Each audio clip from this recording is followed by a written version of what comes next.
No regrets, no surrender. Saan ka passionate? Sa trabaho, relationships, o church ministry? Ito ang ilan sa mga mahahalagang bagay na dapat pagtuunan ng buong puso. Sabi nga sa mga taga-Colosas 3 verses 23, anuman ang inyong ginagawa, gawin ninyo ng buong puso na parang sa Panginoon kayo naglilingkod at hindi sa tao. Paano kung naka-encounter tayo ng challenges? Mahirap mag-sustain ng passion. Marami ang sumusuko dahil sa hindi sila sigurado sa purpose o basis ng mga ginagawa nila. It also gets very tiring when you don't feel appreciated or affirmed sa isang bagay na pinagsisikapan mo naman talagang gawin. These feelings of uncertainty and being unappreciated discourage us from being passionate. Kaya it is important that our passion, our desires, our efforts are anchored on a strong foundation. Yung kahit sa anumang pagsubok, walang nasasayang. Kaya very encouraging ang sinabi ni Apostle Paul sa mga taga-Korinto. Pinayuhan niya sila na magpakatatag, huwag matinag, at maging masipag sa paglilingkod. Ito ang mga katangian ng taong may passion. At kaya niya ipinayo ito ay dahil sa isang matibay na pundasyon.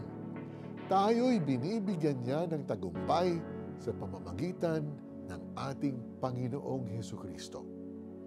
Sa Panginoon, anumang hirap o bigat ng ating mga pinagdadaanan sa buhay, our victory is secure. Kapag ang ating pagsusumikap ay nakabase sa tagumpay ni Kristo, hindi ito masasayang. Kaya no regrets, no surrender. Tuloy lang tayo. Be passionate in doing things for the Lord. Let's pray. Oh Lord, thank you for giving us the victory through Jesus. Strengthen us with His truth and help us to trust you as we continue to serve you. In Jesus' name we pray. Amen. When we encounter challenges, huwag tayong panghinaan dahil walang nasasayang sa mga bagay na ginagawa natin para sa Panginoon. I-memorize ang 1 Corinthians 15, 57-58 at bigkasin mo ito para mapalakas ang iyong loob. Magpasalamat tayo sa Diyos sapagkat tayo binibigyan niya ng tagumpay sa pamamagitan ng ating Panginoong Hesukristo. Kaya nga, mga minamahal kong kapatid, magpakatatag kayo at huwag matinag.